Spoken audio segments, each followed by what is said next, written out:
Hi everyone, delonewolf here and welcome back to the Sunday recap, my weekly vlog where I talk a bit about my last week in games. And as always, we'll start with EVE Online. I spent every day playing a little bit of EVE Online, probably just a touch less than average, but overall still having fun with the game. We are late summer, so I am starting to look forward to some information coming out on what CCP is planning.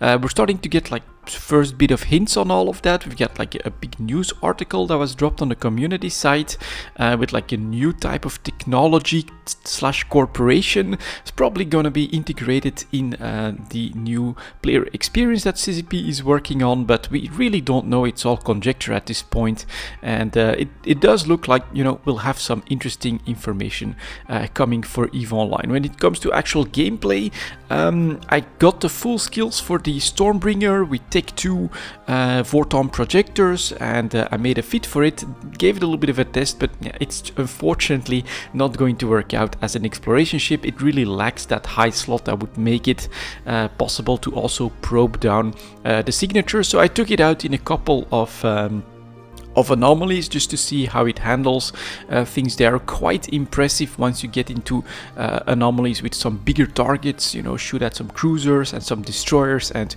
you've got some pretty impressive 2 and 3 shots. But then the smaller targets immediately become a problem. That was kind of interesting and a little bit unexpected. I was one-shotting some destroyers, and then it took 2 to 3 shots for the small frigates. So that's really something that looks like the Vorton projector suffers from a little bit more than, let's say, missiles with drones that you know quite often can handle any type of target, really. But yeah, the medium Vorton projector, I already saw some real you know, diminishing returns on the smaller targets, and that does get me a little bit worried, because the next phase, of course, is going to be the battleship, and to take that into perhaps level 4 missions and things like that. But some level 4 missions also have some of those you know, stronger frigates as well, and if the cruisers are already having a little bit of trouble shooting at the small rats, then the battleship could have some problems with that as well. And you can get unlucky with the bounces when it comes to that, although 10 bounces should always hit quite a few good targets with the Vorton projector. But yeah, it was an interesting test, and honestly I'm not sure, maybe I'll make a video on it, but it's just not that great of a PvE ship. It is of course based on the idea of having a PvP ship that you can organize small groups around, so that you can try to counter larger fleets. Fully get that, but yeah, I'm a Care Bear after all, so I always want to try to see what I can do with these toys in the PvE settings. This is really the first time when I say, yeah, no, this is not a ship that I want to actively use very often in PvE. Perhaps in the Abyss there could be a place for it, but then again, it's like super expensive, and you can get, you know, a lot of tiny targets. That could become a problem. It doesn't have drones either, so yeah, very interesting test there, but definitely a ship that I'm keeping on like the back burner. Maybe if CCP ever revisits it or something, it could become a stronger PvE platform, but at the moment definitely not recommended. Next to that, I actually did a little bit of mining as well, looking for some relaxation in my EVE Online gameplay. So I jump in my Orca, make sure that there's no forward operating base from the pirates in system. They can spawn some really dangerous rats even for a fully tanked Orca. But we were good, and I did a little bit more mining in Iona, still hoping that at some point a compression facility will come online, but we will see how that works out. At this point I'm actually starting to gather a pretty nice treasure trove of extra ores, compressed ores and minerals for hopefully a pickup in industry after the summer, and then potentially a little bit of a return on that effort as well. And yeah, overall just a pretty fun and decently relaxed week for EVE Online. BPC still hardly selling. That's still you know, down the gutter, and you may have seen it from EVE Talk as well. PI is taking another real beating. My coolants were doing a little bit better like a month ago, a couple of weeks ago, but all of that is now also crashing towards 1-year low points very, very quickly. Yeah, the end of the summer does seem to be a bit of a problem for PI, and everything that I'm producing is going back into stockpile mode for hopefully better prices later down the line. But yeah, looking forward to news from CCP. There's the Alliance tournament to look forward to. There's some real-life events as well, including an EVE Vegas normally, hopefully, that is going to come. So we should be in for an interesting fall and winter, I think, for EVE Online. And that gave me some time for some extra gaming, because I actually had a week off from work. And so I spent some time in Tainted Grail, just finishing a game and then doing a couple of extra ones, still hunting actually for the final NPC that I have to save.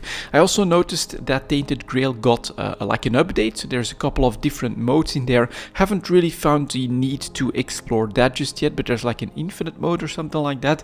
That could be interesting. And well, I also had a pretty interesting build that came out with super amounts of block and really some nice ramping on my damage, and so I managed to get like a top 300 or around 300 spot for the damage to the true final boss. Was actually pretty cool. Felt like that build could really do something, so I made a video on that. It's an interesting game. I actually love that type of concept, and I first encountered it in Hearthstone, where you have some of these solo adventures where you can basically, you know, finish a fight, draft some cards, finish a fight, draft some cards, and really have some really crazy powers and create some potentially completely crazy and overpowered builds. And Tainted Grail has that, but just none of the crazy stuff just yet. So I do hope that you know, there's a little bit more to come when it comes to the development of Tainted Grail, that they will allow you to somehow make some really crazy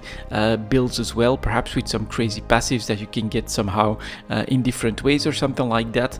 But overall, definitely a very nice game, and if you can pick it up at like a sales price, I think it is worth it if you like card games and card building games, building up decks and crazy ideas. So far, I honestly have only been playing with like 4 classes. So you get like an archery class that can really dish out a lot of damage, with like a phantom one that every arrow you fire, he fires another arrow as well.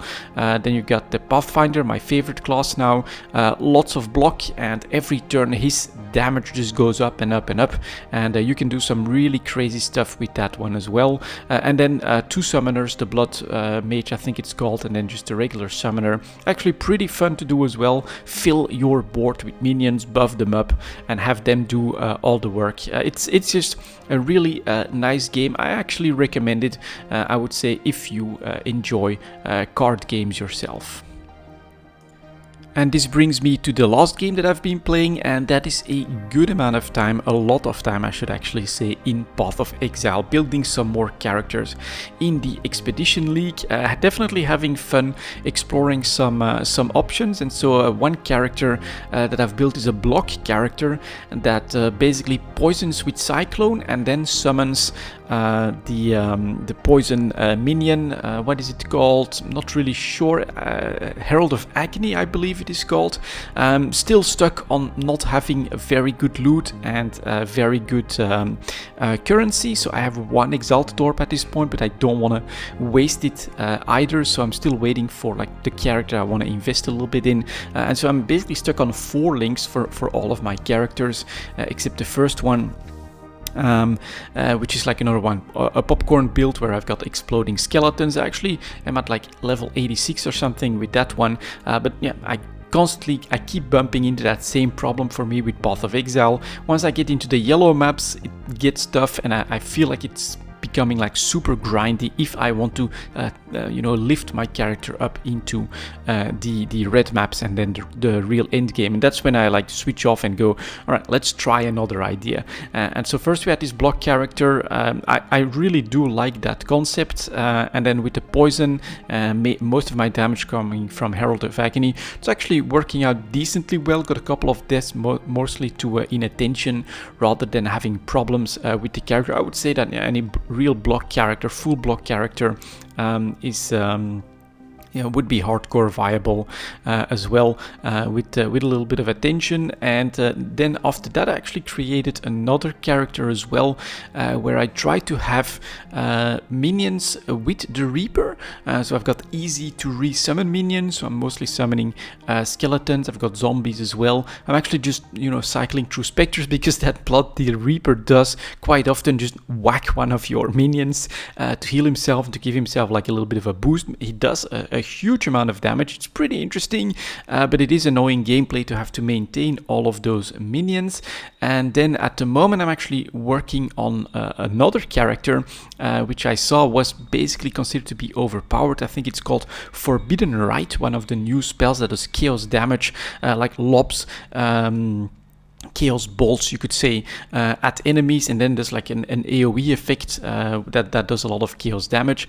It does cost life, but put that on totems, and then it's the totems that take damage and not you. And so that does feel like it's very, very powerful. I have been leveling that one up. Has some problems with clearing quickly, but it does indeed shred bosses and like yellow mobs and things like that. Especially now I'm playing with the hero pound. I've got 3 totems up, and if I put all 3 of them around the yellow, you know, one volley tends to just wipe it out.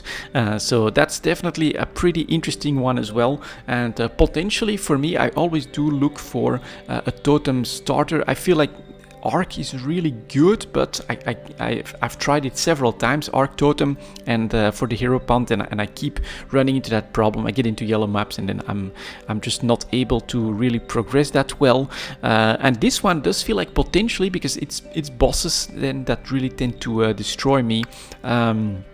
That this Forbidden Right totem build can be very, very interesting and very powerful as well. So we will see if I want to spend a lot more time in Path of Exile, but at the moment I must say I am enjoying the game despite the changes. I mean, I still have to do quite a bit of stuff as well when it comes to the new flask system, but I think I've got like 16 of these orbs now, so I can actually try to make up a setup as well with that works with the right triggers that I want, and overall I am absolutely enjoying the game, despite the fact that I'm not someone that is going to grind his way to like a level 90 plus character or do Maven or do stuff like that. I just tried new builds, run them through, do a little bit of mapping, see what feels right, and I'm enjoying Path of Exile that way, and I've been able to spend quite a few hours this league already, and I'm probably going to do so for a while longer as well. That was my last week in games, guys. Thank you very much for watching, and I'll see you all next time.